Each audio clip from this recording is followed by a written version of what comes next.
So we just had another election this weekend, a state-level by-election to replace the now disgraced MP for Kiama, Gareth Ward, after he was convicted of heinous sexual crimes. And the election to replace him as the MP for Kiama has shown that the Liberal Party is not polling at the floor. They've gone through that into the ground and have hit bedrock. And their prospects somehow are still going lower. For those of you that are lucky enough to not know who Gareth Ward is or his story, congratulations for making it this far without finding out. And I'm about to ruin it for you now.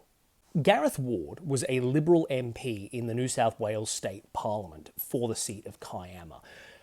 But in 2022, it came to light that there were serious allegations of sexual assault and harassment against him. And the Liberal Party, under Dominic Perrottet, moved very quickly to make sure that they were not going to stand by him as an MP. Perrottet demanded that he resigned. Ward was for a time suspended. He outright rejected these allegations against him and said that he would fight them. And when the Liberal Party did not pre-select him to run in the 2023 state election, Gareth Ward, while under investigation and formally being charged with these sexual crimes, decided to run as an independent, proclaiming his innocence. And Gareth Ward had a bit of a local reputation and goodwill within Kiama, and it seems that the voters stood by him because as an independent, he absolutely obliterated the Liberals, made it to the final two candidate preferred, and beat the Labor candidate by 700 votes in an electorate where upwards of 40,000 votes were cast. So against all odds, Gareth Ward is returned to Parliament in the 2023 state election, but he had these charges against him, and his trial date was set for 2025 this year, and after a 9-week trial, he was found guilty of sexually abusing 2 men, and it became apparent very quickly that his career was over. Both the state government and the opposition were pretty unanimous in their agreement that they would move a motion to officially expel Gareth Ward from state parliament. But Gareth Ward, seeming, wanting to make his own destiny, decided at the last minute that he would resign himself before Parliament was able to expel him. Hence, Kiama, an open seat, and there is need for a by-election. Now, most people understood that the Labor Party was going to win this election, regardless of thoughts on the state government. Even if you put all that aside, the fact that Chris Minns isn't necessarily unpopular at all, despite my reservations about him, the Liberal brand on a federal level is just so astoundingly toxic that every pundit was in agreement that Labor, by some margin, was going to win this seat. Now, it's a bit tricky looking at it and trying to calculate swings because Gareth Ward, of course, in 2023, so astoundingly threw off the math of it all by being a Liberal, which took all the Liberal support and then beat Labor. So a proper two-party preferred comparison to the 2023 election is a little bit difficult to make. So I think the best way to give you a picture of how insane this election result was is to look at what Kiama looked like in 2019, the last time it was a traditional Liberal versus Labor contest before Gareth Ward became an independent. In 2019, Gareth Ward won upwards of 53% of the vote on primaries. He was getting elected on primary votes alone against the Labor candidate in 2019. An incredibly large personal vote, and in the two-party preferred, Gareth Ward was getting upwards of 60. The Labor Party was not hitting 40% of the two-party preferred in Kiama. How much has it shifted? This weekend, the New South Wales Labor Party won 60% of the two-party preferred vote against the Liberal candidate.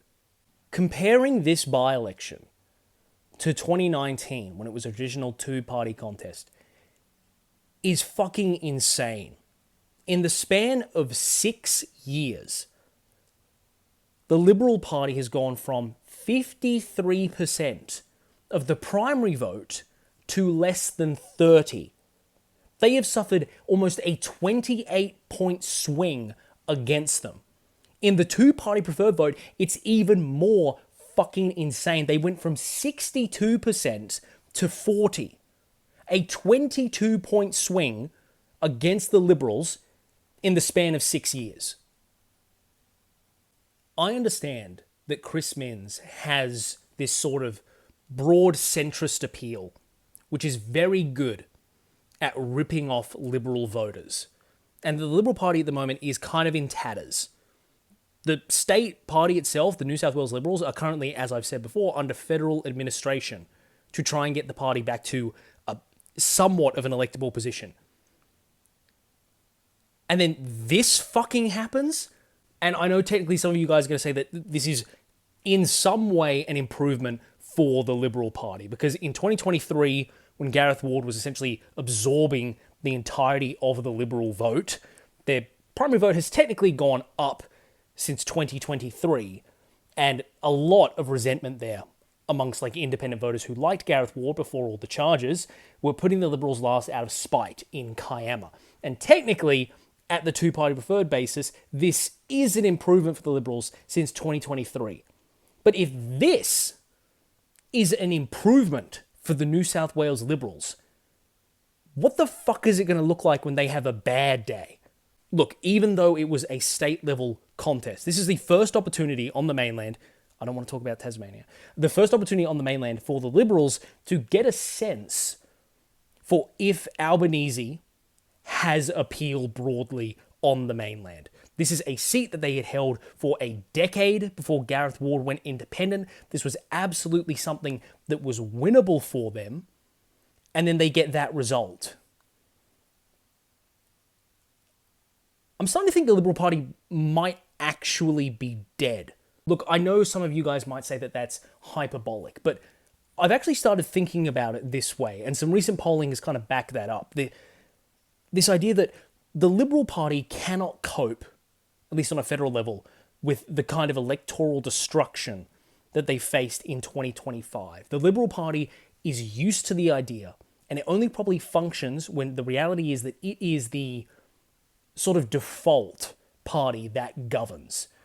In its current state, it is nowhere near that. The last time that the Liberal Party was beaten as soundly as it was in 2025 was all the way back in World War II, before it was even called the Liberal Party, back when it was called the United Australia Party. And you have to understand, when they suffered a defeat like that, back in 1943, it literally broke the party apart. And then it formed into the Liberals from there. I'm starting to think the Liberal brand itself is literally fucking dying. Outside of Queensland, the most conservative state in the country, and Tasmania, where the Liberal branch is the most moderate of all the states and territories, where is the Liberal Party expecting to gain ground? Because they're genuinely facing extinction based on how they're currently tracking with young people. Look at this most latest polling information that we've gotten at a federal level. This is genuinely insane. I'm sorry if it's not incredibly high quality, this one. It might be a little bit pixelated, but if you pause, zoom in and take a look at this thing, the Liberal Party is coming a distant third to the Greens amongst Gen Z voters. Not really a surprise. But then if you look at millennials, you realize even there, the Labour Party is hitting 60% of the two-party preferred vote. The conventional wisdom that voters get more conservative as they get older is dying. Even Gen X, which represents voters up to their late 50s, the two-party preferred is 50-50. The Liberal Party isn't even winning on primary with Gen X voters. Gen X. I don't know, guys. I might be looking too much into it, but if you were going to predict a pathway or want to say what the signs would be if the Liberal Party was genuinely going to have to collapse and entirely rebrand itself as a new political entity to escape the liberal toxicity branding, this is kind of the pathway it would follow. I might be going crazy. I don't know. But there's something so astounding about the fact that every time we ask, is it going to get worse for the Liberals? It seems to do exactly that. The Federal Party, endless bickering, literally falling apart, unable to function as an opposition, and then them administering a state level, the largest state level division, the New South Wales Liberals, and even doing that so inefficiently, with so little competence, that they are losing seats like Kiama by a margin of 20% in the two-party preferred vote.